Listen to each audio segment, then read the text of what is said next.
December 11th, 1942. 14:30 hours. Shortland Islands. Solomon Sea. Rear Admiral Raizo Tanaka crumpled the message in his fist. Yamamoto's personal seal stared back at him from the paper. The commander-in-chief of the combined fleet didn't write letters unless someone's career was ending, or unless thousands of men were starving. Tanaka looked at his charts. Guadalcanal, that cursed island. 11 destroyer runs in the past month. 4 ships damaged, 1 sunk, all because of American air power. And those ridiculous mosquito boats. He'd read the intelligence reports. PT boats. Patrol torpedo boats. 80 feet of plywood. And mahogany powered by automobile engines. 4 torpedoes. Some machine guns. Crews averaging 22 years old, who'd probably never even seen the ocean before this nightmare began. The Japanese called them devil boats. Tanaka called them an annoyance. His Teruzuki, brand new 440 feet of steel bristling with the most advanced anti-aircraft guns in the Imperial Navy, could obliterate 10 of them with a single salvo. The Americans knew this. Everyone knew this. Which is why their PT boats never attacked capital ships. They harassed barges, shot up landing craft, occasionally got lucky against a distracted cargo vessel. Tanaka's convoy of 11 destroyers would slice through the slot tonight. 6 ships loaded with food and ammunition. 5 escorts. The Teruzuki leading from the front, her Type 94 fire control system capable of tracking targets through the dark with terrifying precision. Wooden boats against steel warships, his executive officer had laughed that morning. It's like children throwing stones at tanks. Tanaka nodded. He'd seen the American PT boats retreat the moment his destroyers opened fire. Fast, yes. Dangerous to undefended cargo ships, certainly. But against a fully armed destroyer task force led by one of Japan's finest admirals? Insects. Nothing more. At 17:45 hours, Tanaka's flagship cast off. Destination: Guadalcanal's northwestern coast. Arrival time: 0300 hours. The PT boat base at Tulagi was less than 40 miles from his planned route. Let them try. What Rear Admiral Raizo Tanaka didn't know, what Imperial Naval Intelligence had fatally failed to report, was that 5 young Americans were already waiting in absolute darkness. Their engines cold, their torpedoes armed. And they'd been practicing this ambush for 3 months. 6 weeks earlier, October 27, 1942. Tulagi Island, Solomon Islands. The smell hit you first. Diesel fuel mixed with rotting coconuts, machine oil, sweat that never quite dried in 95-degree heat, with 90% humidity. The PT boat base wasn't a base. It was a collection of tents on a beach, surrounded by jungle that wanted to reclaim every inch of cleared ground. Lieutenant Lester H. Gamble stood knee-deep in water, helping his crew drag PT-37 onto the crude ramp they'd built from salvaged Japanese lumber.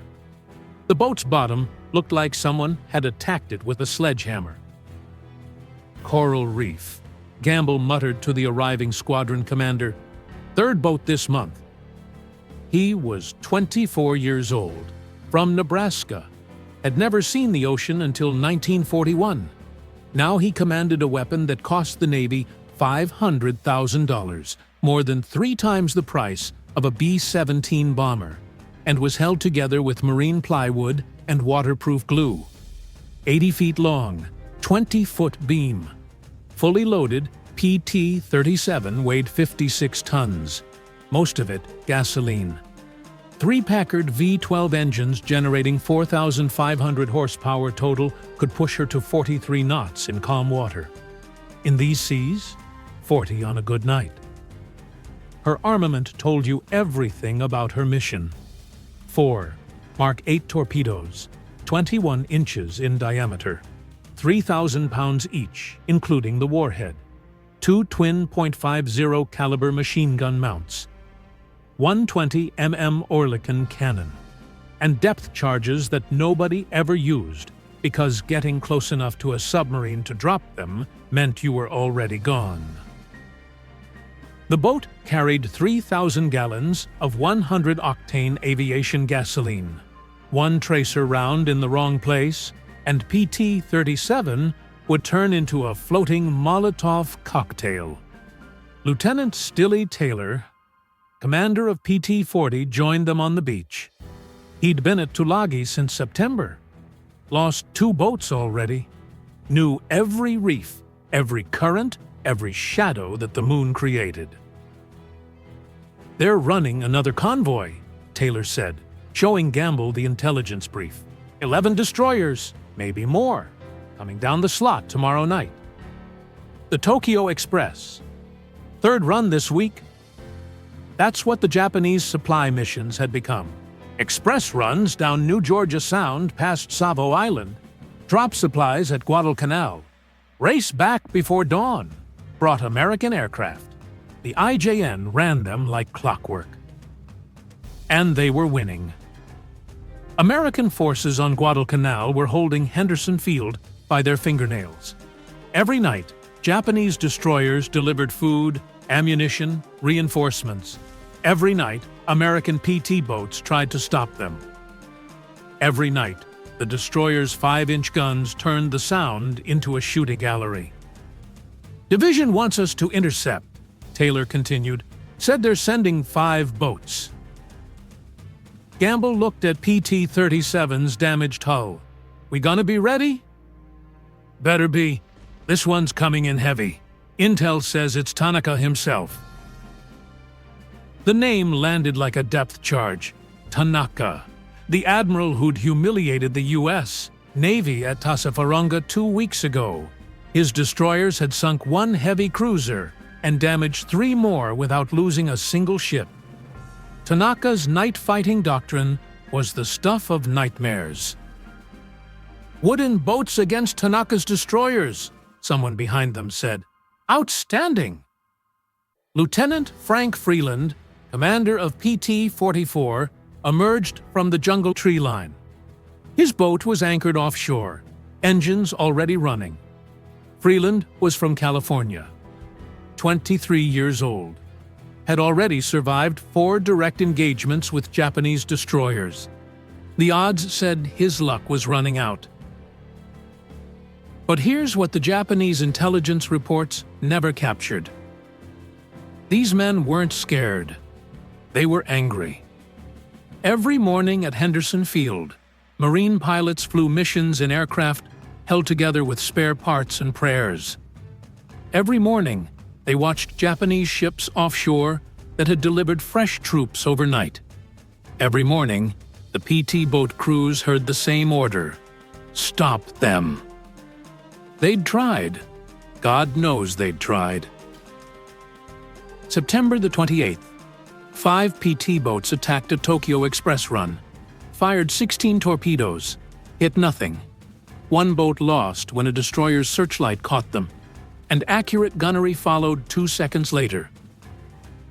October 11th, 8 boats, another convoy, fired 23 torpedoes, claimed 1 hit that was never confirmed, 2 boats damaged by near misses. October 31st, 4 boats intercepted 6 destroyers, couldn't get within firing range before the Japanese formation turned broadside and filled the Sound with shells. No attacks launched. The problem was simple. PT boats were fast. Destroyers were faster with torpedoes that outranged them by 10,000 yards. PT boats were small. Destroyers had searchlights that could illuminate them from 3 miles away. PT boats had surprise. Destroyers had radar. Or so everyone thought. Lieutenant Bill Kreiner, PT, 48's commander, spread a chart across a fuel drum. Look at this. The others gathered around. Kreiner traced their operational area with a grease pencil. Every convoy comes down the slot, past Savo, turns southeast toward Tassafaronga Point. They've done it 26 times. Same route, same timetable, same stupidity. What's your point? Freeland asked. My point is they expect us at the drop-off point. They expect us in formation. They expect us lit up by moonlight in open water. Kreiner's finger stopped on Guadalcanal's northwestern shore. What if we're not in open water? What if we're here? Engines cold, sitting against the shoreline in the shadows, waiting until they're past us. Silence stretched for 5 seconds. They'll have destroyers screening, Taylor said. 1, maybe 2. The rest will be cargo-loaded, heavy, slow. And if we're in the shadows against the coast, their radar won't pick us up from the island returns. You're talking about letting them pass us, attacking from behind. From point-blank range, under 1,000 yards, before they know we're there. And if it doesn't work? Kreiner smiled, but it didn't reach his eyes. Then we're in the exact same position we've been in every other night. Outgunned, outnumbered, and trying not to die. Gamble looked at the chart, at the approach pattern, at the moon phase, waxing, which meant visibility would be better, which meant the Japanese would see them. Unless they weren't looking for them. When's the next run? 2 days, December 11th. Intel says it's big. Tanaka's flagship is leading. The Teruzuki. 440 feet of steel, 8 100mm guns with radar-directed fire control, 35 knots. She's designed to kill aircraft. I'd hate to see what she'd do to us. Gamble traced the coastline. If we sit here, in the lee of Guadalcanal, engines off until they pass, six, we've got one shot. They'll see the torpedo wakes. We'll have maybe 30 seconds before every gun in that convoy turns on us. 30 seconds at 43 knots is 900 yards. If the engines start, if the torpedoes run straight, if their destroyers don't have sub-chasers trailing, that's a lot of ifs. Taylor looked up from the chart. It's also the first plan I've heard that doesn't involve us getting lit up and shot to pieces before we launch. The decision took 3 seconds. We pitch it to command, Gamble said. If they approve, we practice. We've got 48 hours. What Rear Admiral Tanaka was steaming toward wasn't 5 young lieutenants in plywood boats. It was 5 men who'd spent 2 months watching their friends die, who'd studied every convoy approach, who'd learned that steel ships and veteran crews had one fatal weakness. They never looked behind them. December 11th, 1942. 1900 hours. Tulagi PT Boat Base. The mechanics finished the last engine check on PT-37. Lester Gamble watched them work. 3 men who'd learned to rebuild Packard Vi-12S using spare parts salvaged from crashed aircraft and tools forged from scrap metal. "She'll run," the chief mechanic said. "For how long, I don't know. Port engines throwing metal flakes. Maybe 6 hours before she seizes. I need 4. You'll get 6, then she grenades." This was the reality of PT boat operations in the Solomon Islands, December 1942. The boats were built in Bayonne, New Jersey, by the Elko Naval Division. They were designed for 40-knot sprints in calm water. They were operating in tropical heat, coral-filled seas, at maximum power, every single night. The Navy had initially projected a PT boat's operational lifespan at 800 hours. In the Solomons, they were averaging 400. But here's what the Japanese intelligence analysts, safe in their offices in Rabaul, never understood. These boats were never supposed to survive. They were supposed to deliver 4 torpedoes and disappear. The crews knew it. Command knew it.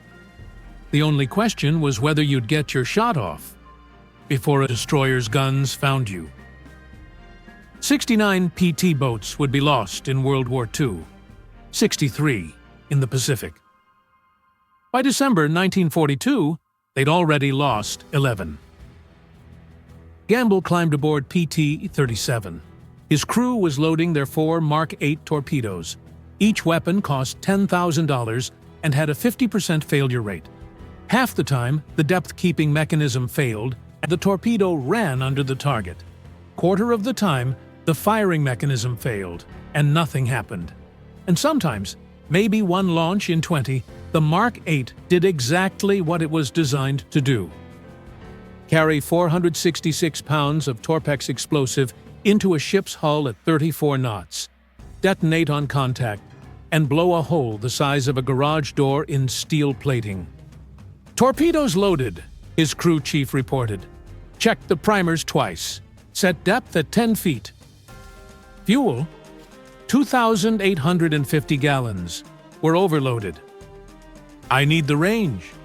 "Sir, if we take a hit anywhere midship." "I know, loaded anyway." The other boats were preparing identically. PT-40, PT-48, PT-44, PT-110. 5 boats, 20 torpedoes. 75 men whose average age was 22 years old. At 2,000 hours, Commander Alan P. Calvert, flotilla commander, delivered the final briefing. Intelligence confirms the Tokyo Express. 11 destroyers, 6 are cargo loaded with supplies.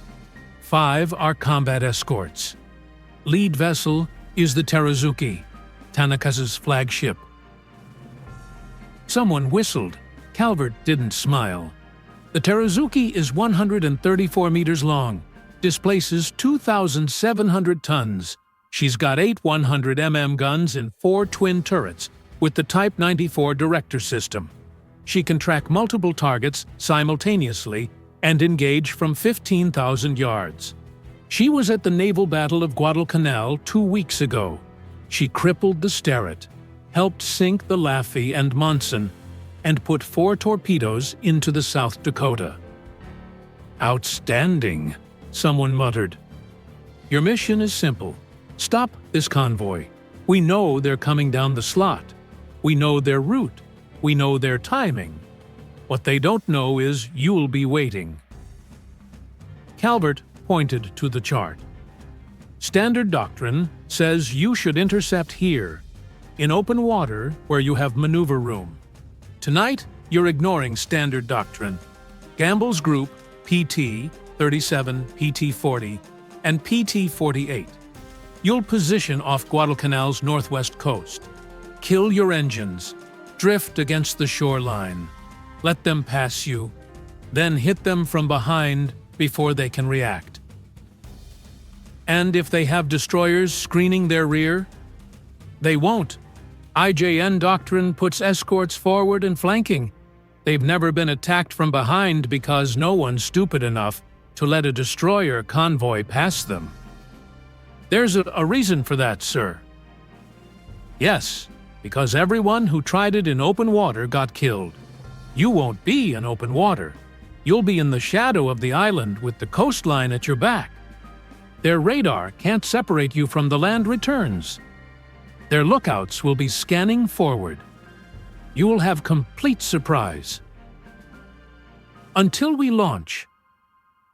Until you launch, Calvert agreed. Then you have 30 seconds before every gun in that convoy opens up. Use them wisely. He looked at Freeland and the PT-110 commander, Lieutenant Charlie Tilden. You two will be the reserve. Stay north off Camimbo Bay, the bitch patrol. If they get past Gamble's ambush, you're the backstop.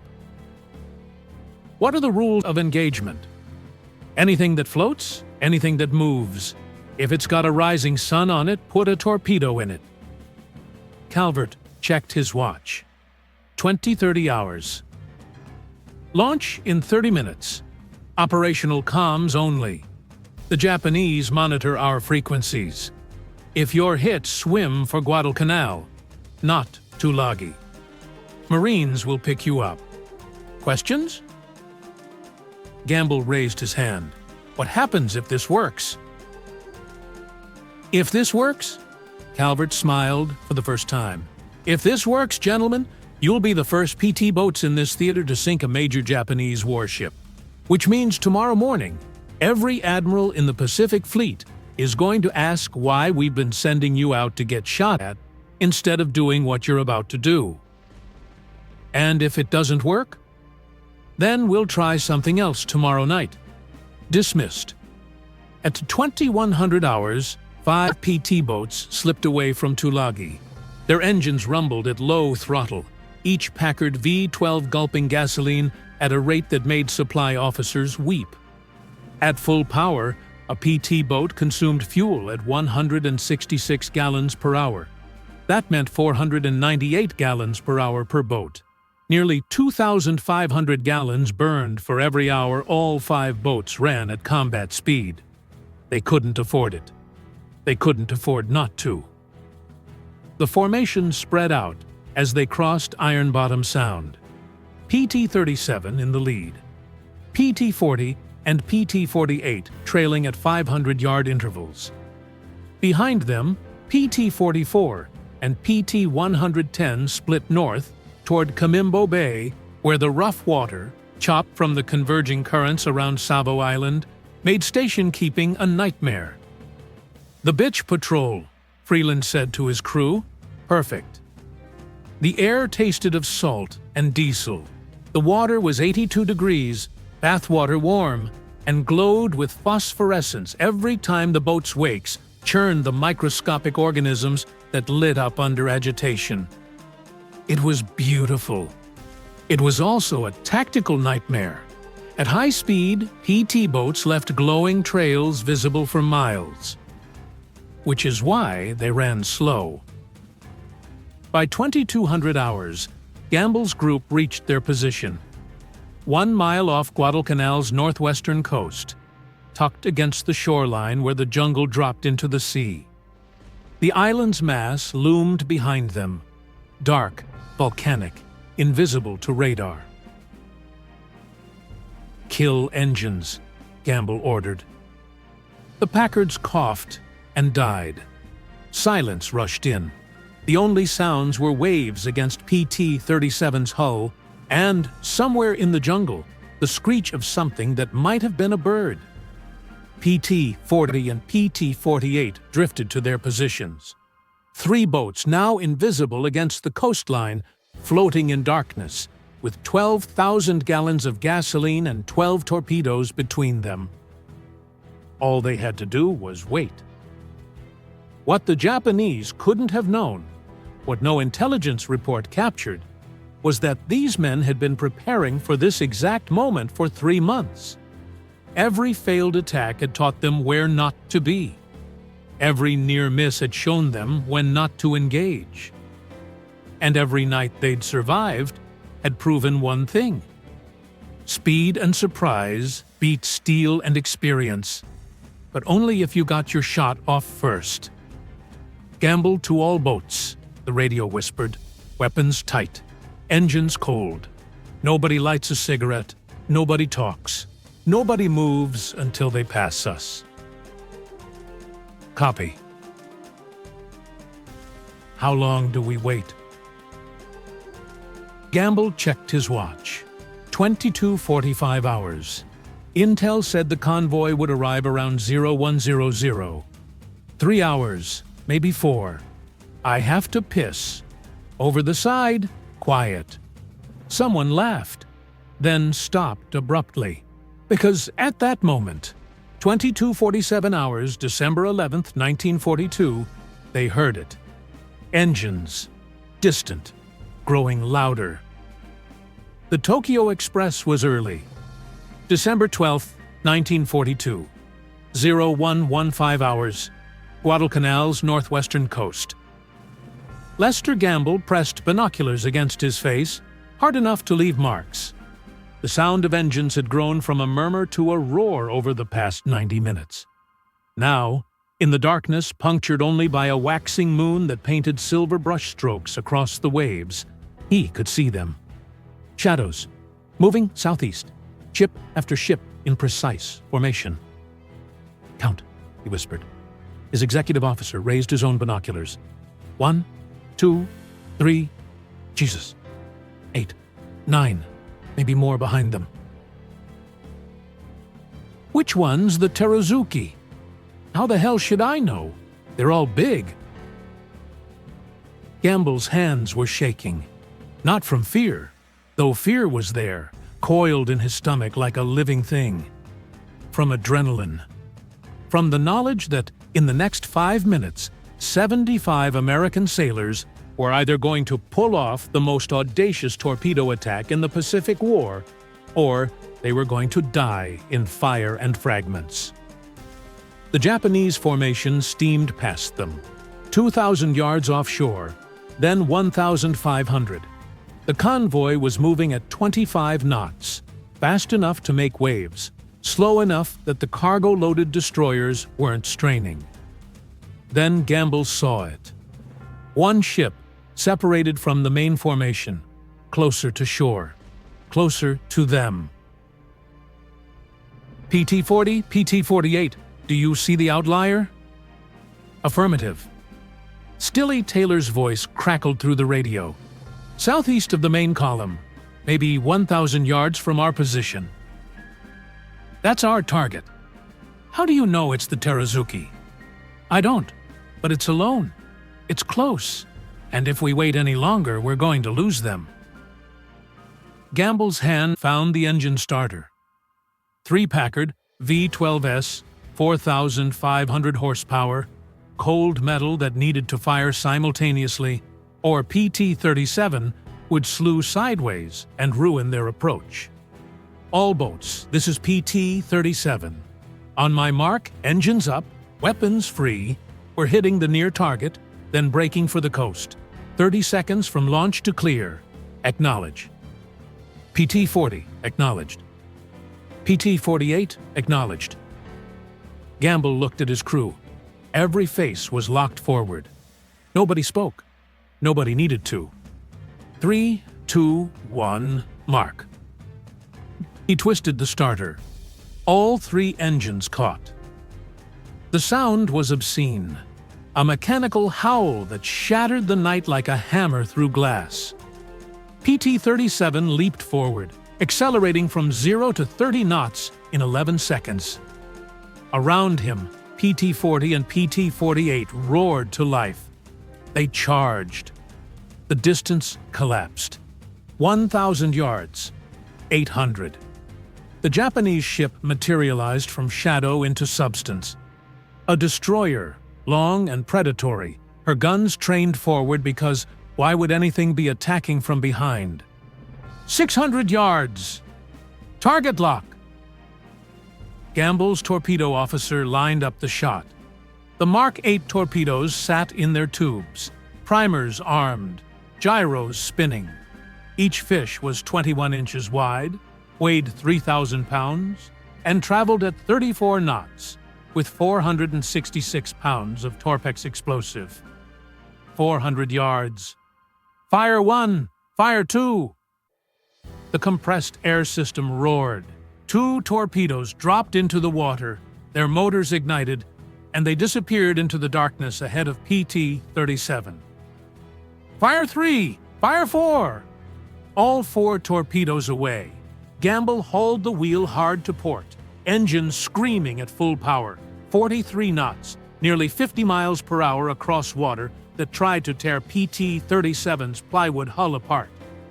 PT-40, torpedoes away! PT-48, torpedoes away.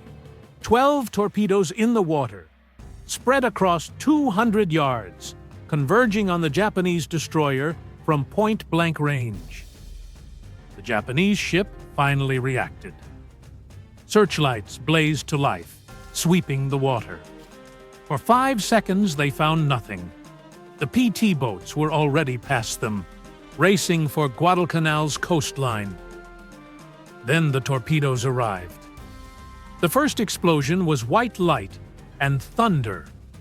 A 60-foot column of water erupted from the Japanese destroyer's stern, lifting metal and men into the air. The second explosion followed 3 seconds later. Another hit, midships, blowing hull plates outward like paper. Gamble looked back. The destroyer was burning.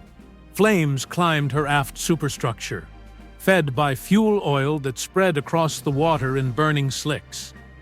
The ship listed, her engines dying, her formation breaking apart as other destroyers rushed to assist.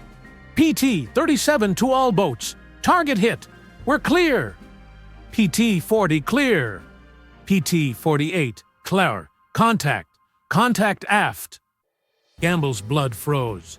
PT-48. Say again? 2 destroyers, range 3,000 yards, closing fast. They're, oh Christ!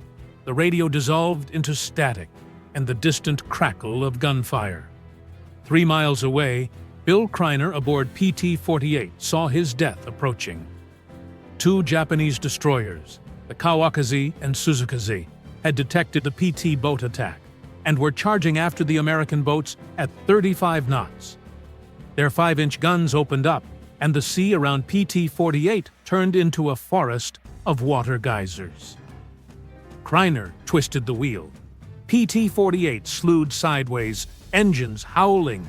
A shell landed 20 yards to port, close enough that fragments peppered the boat's hull like hail. Return fire! The twin .50 caliber mounts opened up. Tracers arced toward the destroyers, beautiful and utterly useless against steel armor. Another salvo, this one closer. PT-48's bow lifted as she hit a wave wrong, and for a moment she was airborne, all 56 tons suspended above the water before crashing down hard enough to crack ribs. We can't outrun them! We don't have to, just make it to... The shell hit PT-48 amidships. The 5-inch round punched through the plywood hull, detonated in the engine room, and turned the space into a blast furnace. Men were thrown overboard by the explosion. Others dove as gasoline ignited, and PT-48 transformed into a fireball.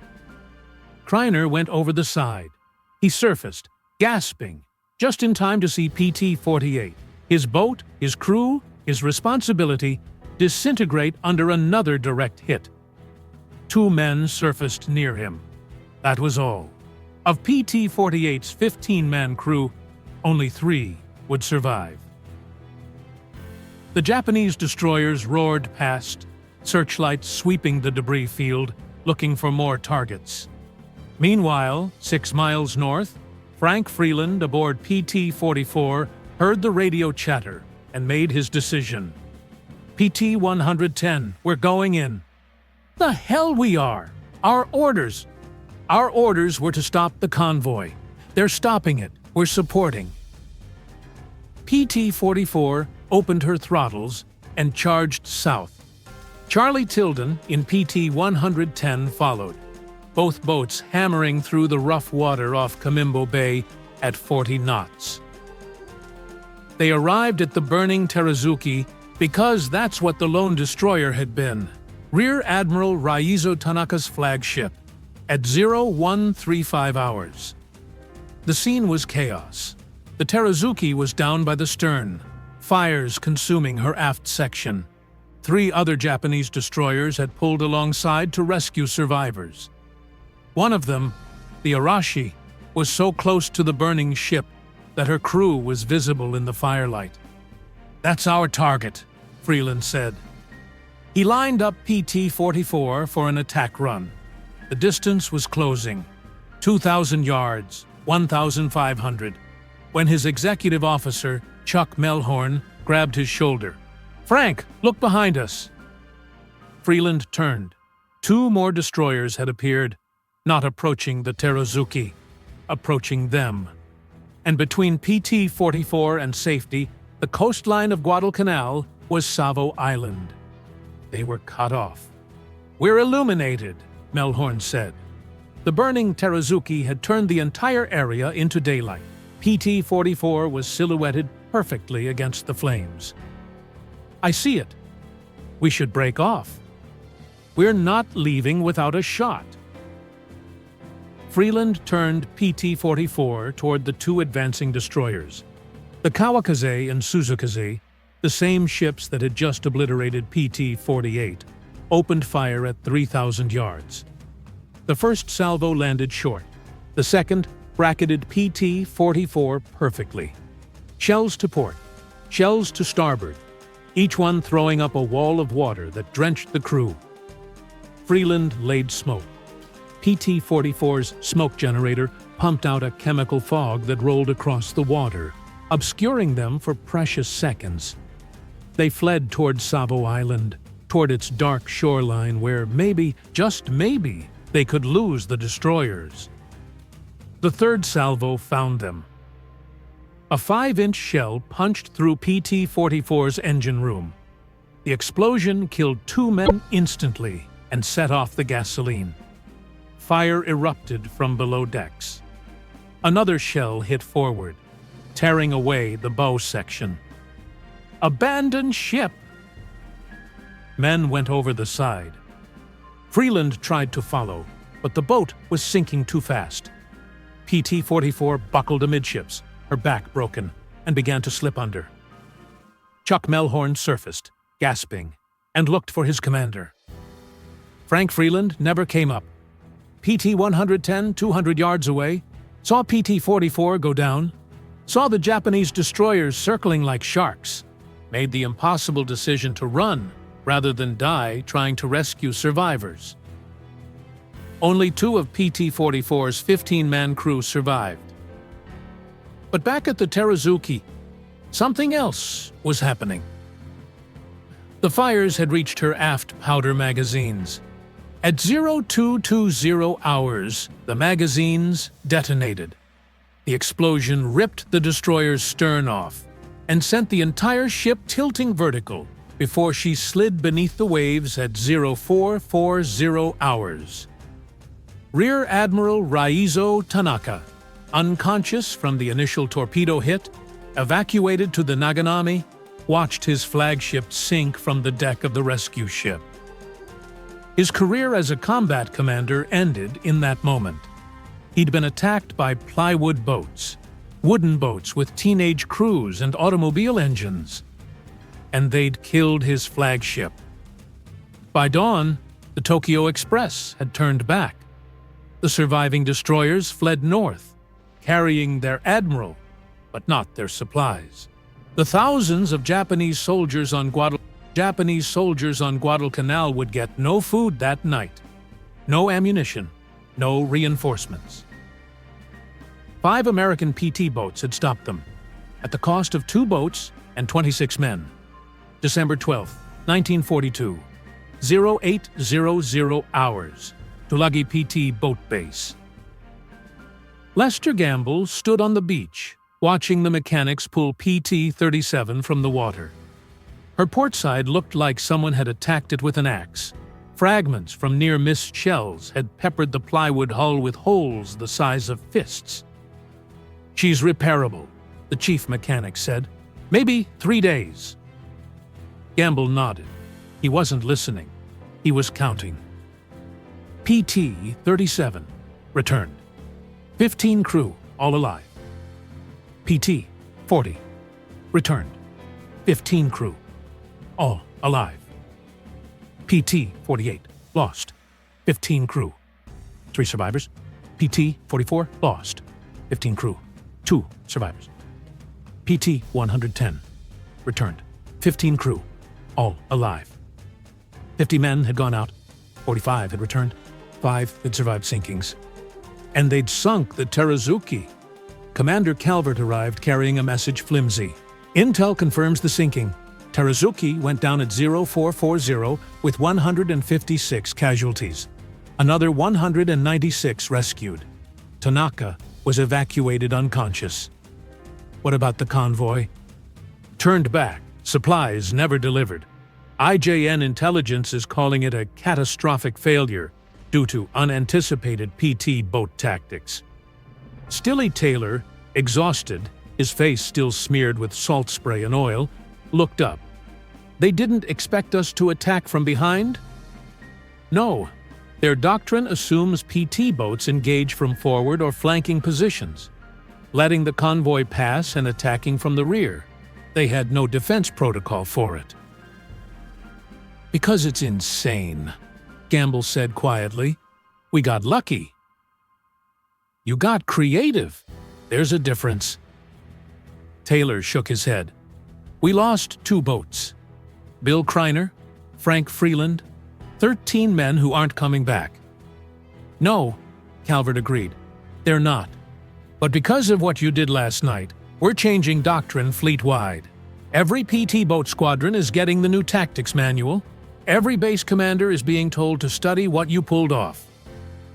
What we pulled off was a gamble that paid out. War is gambling, Lieutenant. The difference is you stacked the deck."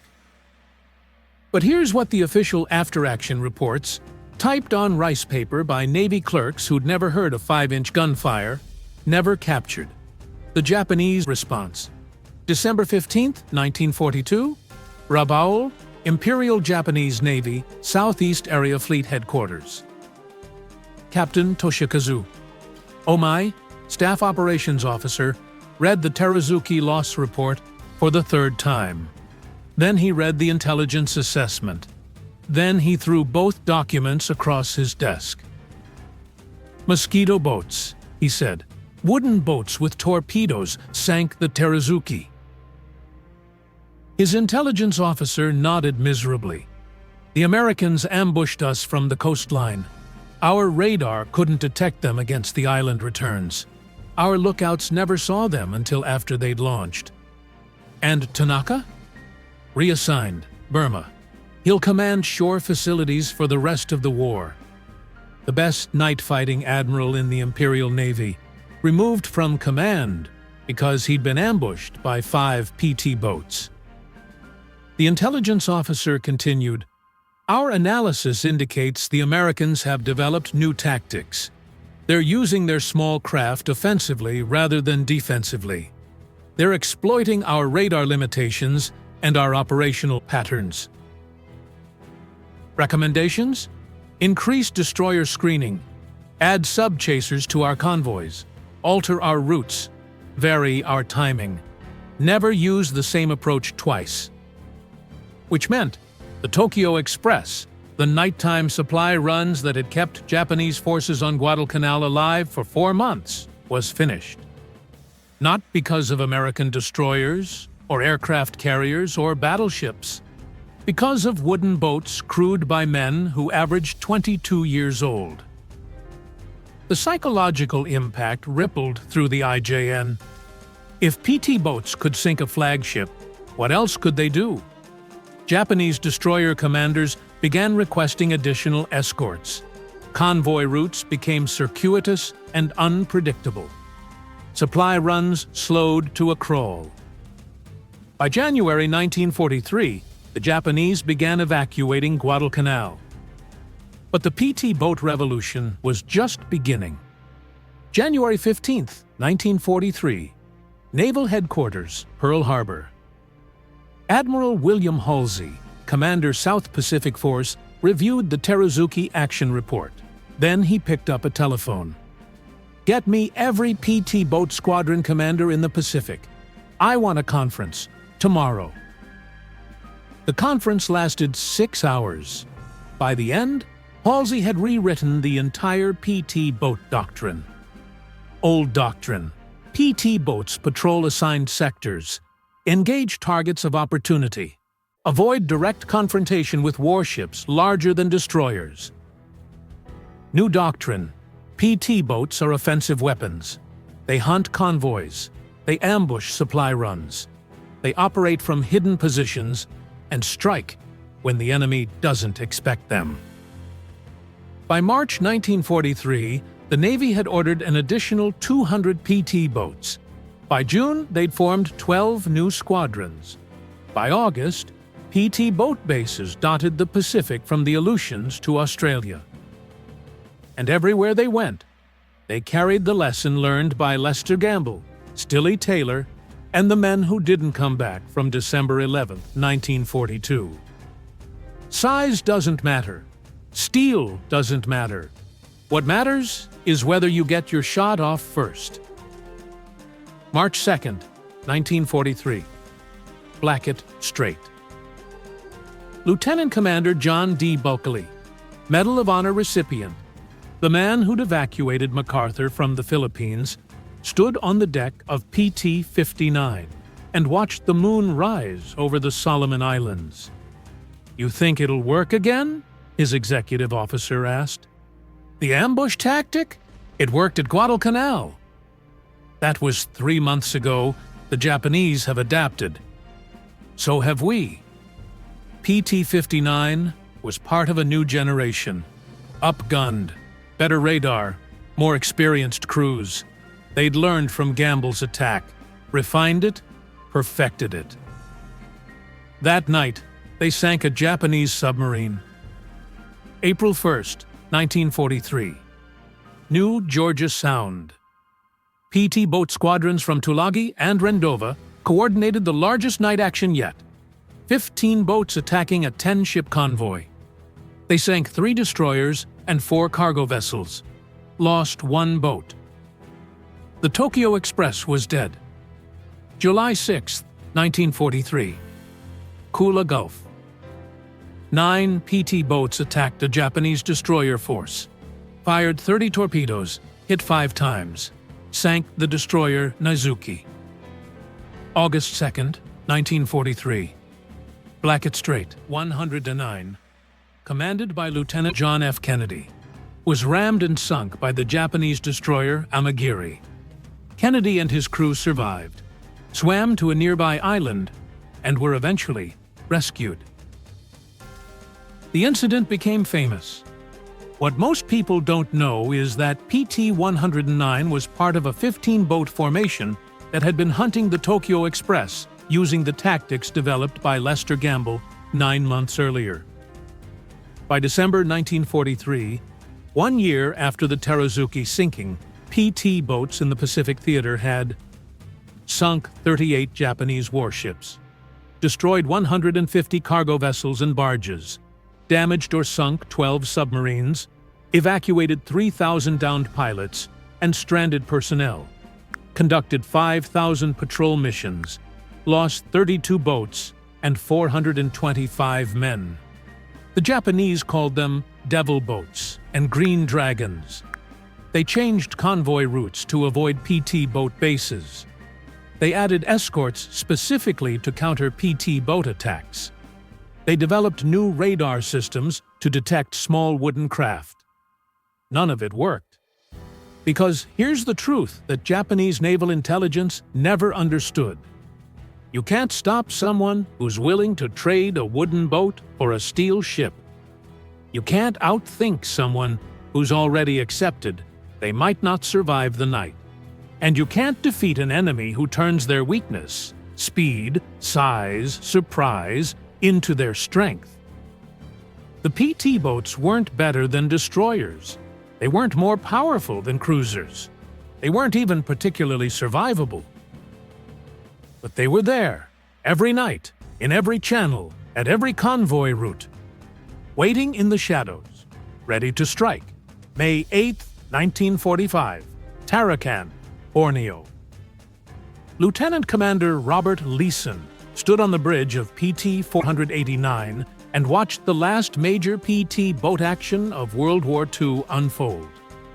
30 boats, attacking a Japanese convoy in broad daylight, because by 1945, they'd learned they didn't need darkness anymore. They sank 6 ships, lost none. The war ended 3 months later. Of the 531 PT boats built during World War II, only 4 survive today. Most were destroyed in action. Many were scrapped. A few were abandoned on remote Pacific beaches, where the jungle slowly reclaimed them. But their legacy survived. Every modern fast attack craft, every missile boat, every patrol vessel, Every literal combat ship traces its lineage to the 80-foot plywood boats that proved you could challenge steel warships with speed, surprise, and audacity. Lester Gamble survived the war, returned to Nebraska, never spoke publicly about the night he sank the Teruzuki, died in 1987. Stilly Taylor survived, commanded PT boat squadrons through 1944, received the Navy Cross, died in 1992. Bill Kreiner was rescued after PT-48 sank, returned to duty, commanded another boat, survived the war, died in 2003. Frank Freeland never surfaced after PT-44 went down. His body was never recovered. He's listed on the memorial wall at the Manila American Cemetery. He was 23 years old. Rear Admiral Raizo Tanaka spent the rest of the war commanding shore installations in Burma. After the war, he wrote extensively about naval tactics. In his memoirs, he dedicated an entire chapter to the night of December 11, 1942. He called it "The moment I learned that courage and innovation defeat experience and firepower." The Japanese Navy never ran another Tokyo Express. Today, if you visit Tulagi, you can still find remnants of the PT boat base. Rusted fuel drums, concrete foundations where the maintenance tents stood. And if you know where to look, you can find a small memorial placed there by the Solomon Islanders who watched 5 wooden boats challenge an empire. Sits. The inscription reads, "In memory of the devil boats and the men who sailed them. They taught us that the size of the fight in the dog matters more than the size of the dog in the fight." Because that's the lesson the Japanese admirals never learned until it was too late. They laughed at plywood boats. They dismissed teenage crews. They assumed that steel and experience would always defeat wood and audacity. And then, in the darkness off Guadalcanal, 5 mosquito boats proved them dead wrong. The Teruzuki sank in 800 meters of water. She wasn't found until July 2025, 83 years after PT-37, PT-40, and PT-48 put their torpedoes into her hull. When the wreck was discovered, sonar showed the massive damage to her stern and midships, the kind of damage that only comes from multiple torpedo hits. The kind of damage that ends careers and changes wars. The kind of damage that proves, beyond any doubt, that the most dangerous weapon in any arsenal isn't the biggest gun or the thickest armor. It's the enemy who refuses to fight fair.